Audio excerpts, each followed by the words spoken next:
Hi everyone, it is the last day of Feeding Tube Awareness Week, so I thought this would be the best time to do a Q&A. So I kind of looked through the questions I've been getting during this week and during past weeks since Arlo's gotten the tube, and I came up with 10 most common questions that we get asked. So let's get started. The first question is, why does Arlo have the G-tube?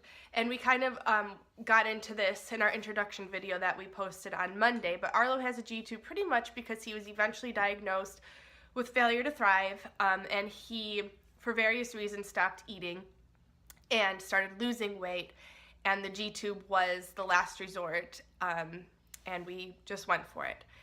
Second question is, does Arlo eat and drink? And the answer to that is yes. He does eat and drink now. Not nearly enough to live without the feeding tube, but he is getting better with feeding therapy. Which brings us to the next question. What is feeding therapy? So feeding therapy, well, there's a lot of different settings and different people that do feeding therapy. So for Arlo, we see a speech pathologist who specializes in kids with swallowing and feeding issues. She does all other things too, but this is just kind of her specialty. We go to Children's Hospital here in Buffalo once a week, and it's in a cute little room, and pretty much our feeding therapist kind of facilitates the mealtime for Arlo. Josh or myself are always the one to actually feed him, but she kind of helps guide us in how to place the food in his mouth, how to help him chew, how to help him move the food safely around in his mouth.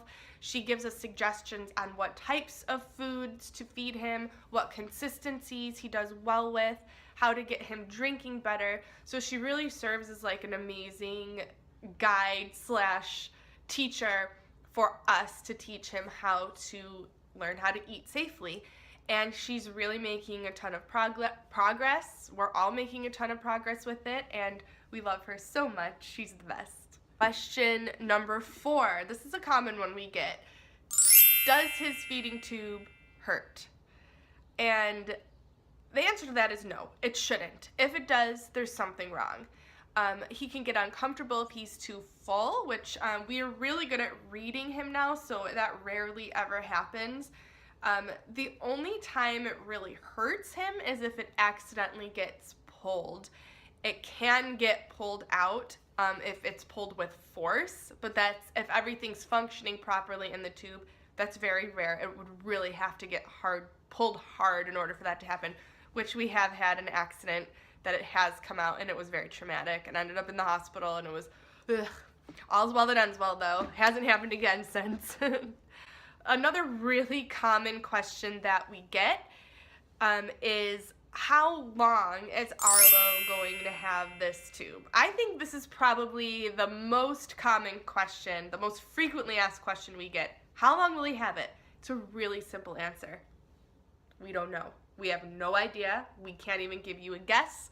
Whenever he learns how to eat and drink on his own. The goal of this feeding tube for us right now is to keep Arlo strong and healthy.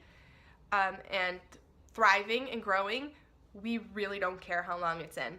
It's not a negative thing to us. It shouldn't be. It's not to him. We're raising him to know that this tube is part of him, and it's helping him so much. And we really don't concentrate and focus too much on that end result of getting the tube out. We concentrate mostly on keeping the baby, I call him the baby because he's still, in my mind, this big. But we concentrate on keeping him healthy and teaching him that this tube is nothing to be ashamed of, that it's normal, it's the way he eats, partially, and that's it. We don't really care when it comes out. It doesn't matter to us when it comes out, if it's in a week or if it's in 3 years. Whatever happens, happens. So the next question is, do we have to change the G-tube? Yes. We do have to change it about every 3 months, sometimes a little longer depending on how it's functioning. So after a while, the balloon that holds the actual tube in the stomach kind of starts to deflate. And when that happens, you run a higher risk of it falling out. So we just kind of wait and see, and we'll change it at home. I usually do it. Josh will help, and it's easy. Another question that we surprisingly get a lot is, I don't know why, but can he go swimming? Yeah, he can go swimming. He can go swimming that would be safe for in a place that would be safe for anyone to go swimming without a G-tube. So as long as there's not a ton of dangerous bacteria or things that can make you sick in the water, he's fine to go in. He is more susceptible to like GI viruses and GI bacteria that can be harmful because of the G-tube. But other than that, it really doesn't weaken his immune system in itself. So he could go swimming wherever. His immune system isn't really weakened other than having the G-tube makes Arlo more susceptible to certain viruses, GI related. Other than that, the reason why we kind of try to steer clear from germs is that once he gets an illness, he stops eating, and then it just sets us back. So we really try to keep him healthy. Went on a little tangent there off the question topic, but still, hey, good info. The next question, I don't even know what number this is, 7? Maybe 7? Next question, number 7, is, was this a hard decision?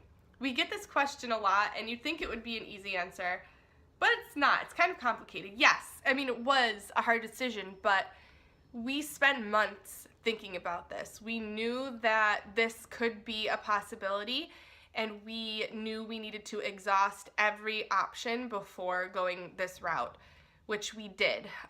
We tried everything with Arlo before the G-tube placement, but I should say the feeding tube placement, since he had a different kind of tube first.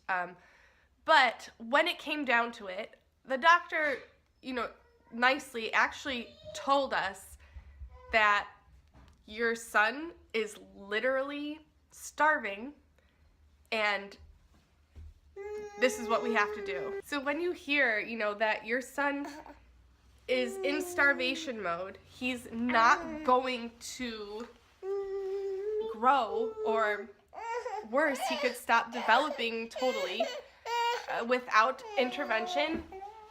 You do it. The decision becomes easy, and you do what you have to do as a parent to keep your child safe and healthy.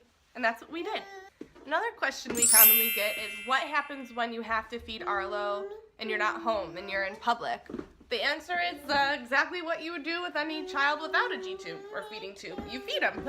So we bring all of his supplies wherever we go.